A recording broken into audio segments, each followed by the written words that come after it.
Hello friends, welcome back to my channel Mangu official ગ્રેવા કંસારા પર તમારું સ્વાગત છે. અને ભાઈ આજે નાઇટ શૂટ છે અમારું, તો અમે આવ્યા છીએ. તમને બતાવું કેવું છે અહીંયા બધું. ચલો.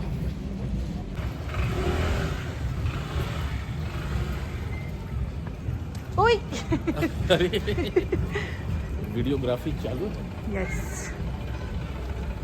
એ આઉટડોર શૂટિંગ થઈ ગયું છે. હવે પાછા હોટલ પર આવી ગયા. હું એકલી જ છું. પાછું તૈયાર થઈને પાઈ જાઉં છું. બધા ગાઈસ બેઠા છે અમારે ભૂખ લાગી ગઈ બધા. બપોરે ખાધું ને બરાબર. ચલો ભાઈ, હું સીન કરીને આવું. સીન સપાટા કરીને આવું. Bye bye. भाई नीचे जाऊँ છું, મારી રાહ જોવાય છે. मिलते हैं थोड़ी देर में. ओके, चलो.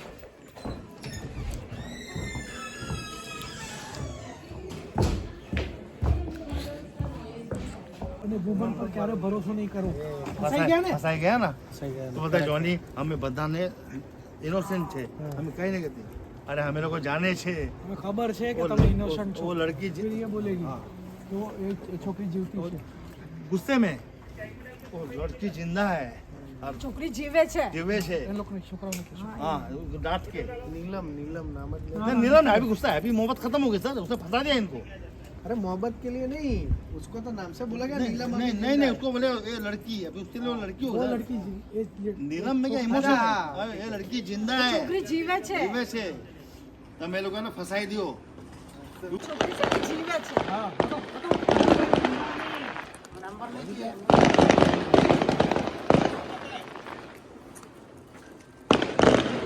પૂજા ના પૂજા ના પટેલ નીલમ. नहीं नहीं, कोमल पटेल. પટેલનો ભાઈ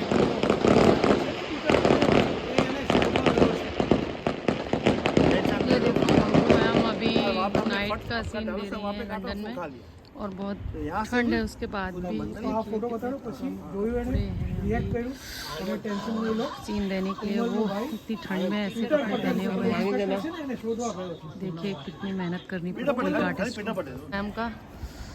और ये दादा लोग लाइट ले जाते हुए, वो रिएक्ट और किया. ये सर सीन समझा रहे हैं मैम को भी. इंस्पेक्टर पीटर पटेल ये એને શોધવા ગયો છે. देखिए सीन समझाते हुए, इसके बाद इनका यहाँ पे शॉट लगेगा. ये देखिए लोकेशन है, ये कैमरा रेडी है. ये देखिए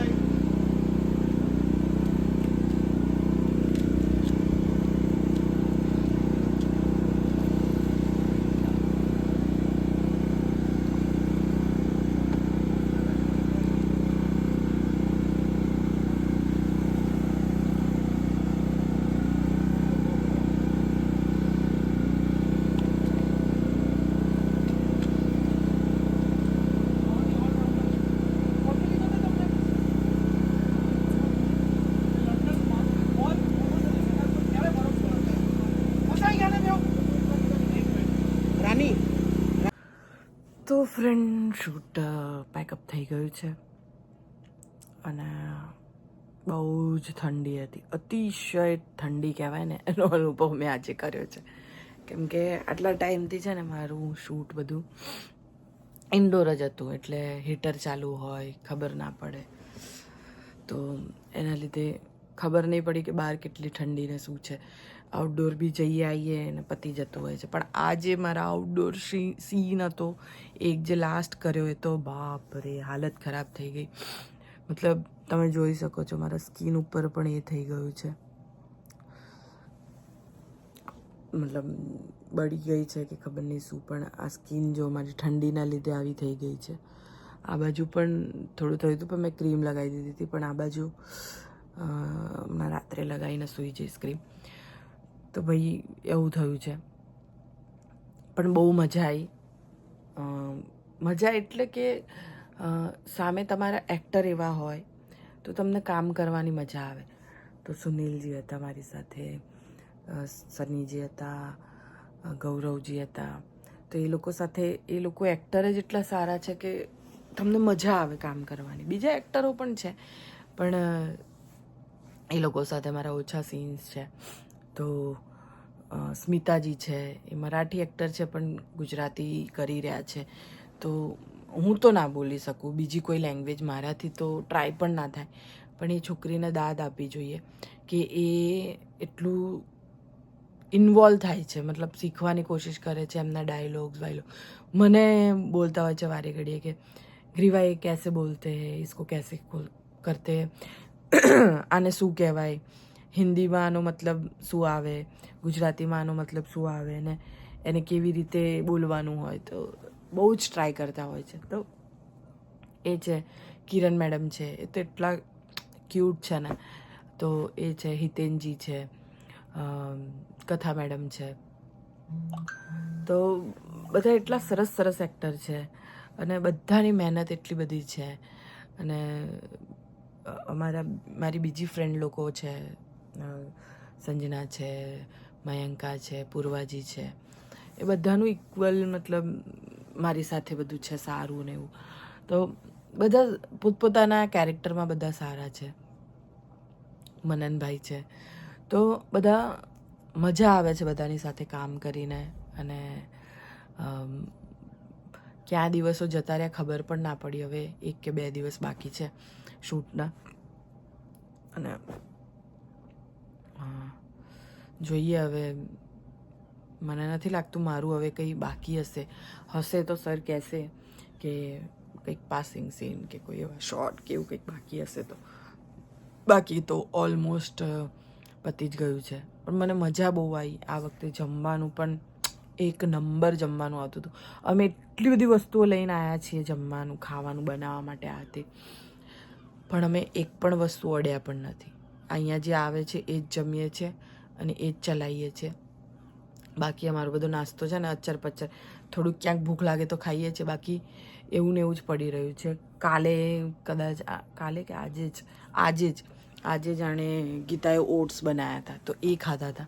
એ હું શૂટ કરવાનું ભૂલી ગઈ કેમ કે બધું જલ્દીમાં હતું એટલે રહી ગયું. તો મતલબ ટાઈમ જ નથી મળ્યો કશું બનાવવાનું ને ખાવાનું, કેમ કે અહીંયા જમવાનું એકદમ સરસ આવે છે. અને શૂટ કરવાની મજા આવી રહી છે. ઠંડી જબરજસ્ત છે. હવે ઇન્ડિયામાં છે કે નહીં ભગવાન જાણે. મારી મમ્મી તો કહેતી હતી કે થોડી પડે છે, પણ હું ત્યાં આવીશ તો મને ગરમી લાગશે. હવે આઈ એમ આઉટ ઓફ કન્ટ્રી વાળી. ના એવું કંઈ નથી. પણ ઇન્ડિયા જેવી મજા તો નહીં જ યાર. અહીંયા સ્ટ્રગલ બહુ જ છે. જે લોકો અબ્રોડ આવવાનું વિચારે છે, આઉટ ઓફ કન્ટ્રીમાં આવવાનું વિચારે છે, પ્લીઝ સમજી વિચારીને આવજો. તમારું ત્યાંનું બધું ગુમાવીને અહીંયા નવીથી ઝીરોથી શરૂઆત કરવાની કોઈ જ જરૂર નથી. આપણું ઇન્ડિયા બહુ જ સારું છે, બહુ જ વસ્તુઓમાં સારું છે. અહીંયા સ્ટ્રિક બહુ છે અને બહુ એવું છે. એ બધી વસ્તુઓ સારી છે પણ આપણે એ વસ્તુથી ટેવાયેલા નથી. તો પ્લીઝ હું બધાને રિક્વેસ્ટ કરીશ કે પોતાની ફેમિલીને બધાને છોડીને આવું સ્ટ્રગલ કરવાની કોઈ જરૂર નથી. આનાથી અડધી સ્ટ્રગલમાં તમે ઇન્ડિયામાં પણ સર્વાઈવ કરી શકો અને બહુ સારી રીતે કરી શકો. અહીંયા મતલબ ભાડા જ કેટલા બધા હોય છે. મતલબ રેન્ટ ઉપર તમારે આટલા નાના હાઉસમાં રહેવાનું હોય, આટલા નાના રૂમમાં, તો પણ 75,000 રૂપિયા ભાડું છે. આપણા ઇન્ડિયાના 75,000. તો એવું શું કામ કરવાનું? બરાબર છે. એના અડધા ભાવમાં તમે ઘર લઈને હપ્તો ભરીને તમારું પોતાનું ઘર કરી શકો. તો અહીંયા બહાર આવીને એ કરવાની. હા, તમે સ્ટડી માટે આવો અને પછી પાછા ઇન્ડિયા આવી જાઓ, ઇટ્સ ઓકે. હું તો કહું છું કે સ્ટડી પણ ત્યાં સારી છે. અમે લોકો હમણાં કાલે પરમ દિવસ શૂટ કરવા જ્યાં ગયા હતા જે ઘરમાં, એ લોકો એવું જ કહેતા હતા કે મારી ડોટર છે એ અહીંયાથી બધું મતલબ એક વાઇન્ડ અપ કરીને એમના બચ્ચાઓ માટે ઇન્ડિયા આવી ગયા અને અમદાવાદમાં અદાણીમાં કે એમાં કંઈક ભણાવે છે અમદાવાદની સ્કૂલમાં. કેમ કે ત્યાંનું ને અહીંયાનું એજ્યુકેશન સેમ છે. તો કે અહીંયા આવવાની કે એવું જરૂરત જ નથી કે મારી ડોટર ત્યાં જતી રહી છે, ત્યાં બંગલો લઈ લીધો છે અને અહીંયા જે ઘર છે એ રેન્ટ પર આપી દીધું છે. અહીંયાના રેન્ટ પર એ લોકો ત્યાંની ફીઝને એવું ભરે છે. તમે વિચાર કરો કેટલું બધું રેન્ટ હશે અહીંયા, કે ત્યાંની 2 છોકરાઓની ફીસ ભરાઈ જાય છે અને અહીંયા કે પૂરું જ નહોતું થતું. તો દિમાગથી, અને કે જે સ્કૂલ છે ત્યાં બધા કેનેડા, લંડન, આ તે ત્યાંના જ બધા આવેલા NRI લોકો જ ત્યારે મતલબ છોકરાઓ ભણાવે છે. તો આપણી ત્યાં ઇન્ડિયામાં આટલા સારી સ્કૂલ્સ ને બધું છે, તો અહીંયા આવવાની ક્યાં જરૂર છે યાર? બરાબર છે ને? તો કંઈ નહીં, હું તો એટલું જ કહું છું કે ભાઈ આપણું ઇન્ડિયા બેસ્ટ છે. ત્યાં જ રહો, ત્યાં જ ખાઓ, તમારા મા બાપ સાથે રહો. હા, તમારી કંઈ મજબૂરી હોય તો ઠીક છે, જેમ કે મારો ભાઈ છે, મારા ભાભી આવી નથી શકતા, ઠીક છે, મારા ભાભી આવી નથી શકતા, તો એમના માટે ઓકે કે ભાઈ કંઈ નહીં. ચલો ભાઈ, કંઈ નહીં, હવે મારે એક ફોન આવે છે, હું એટેન્ડ કરી લઉં. તમે બધા બી સૂઈ જાઓ. વિડીયો ગમ્યો હોય તો લાઇક કરજો, શેર કરજો અને સબસ્ક્રાઈબ કરજો. મંગુ ઓફિશિયલ, ગ્રીવા કન્સર્ન. ટાટા. ટૂંકમાં, India is the best. Bye bye.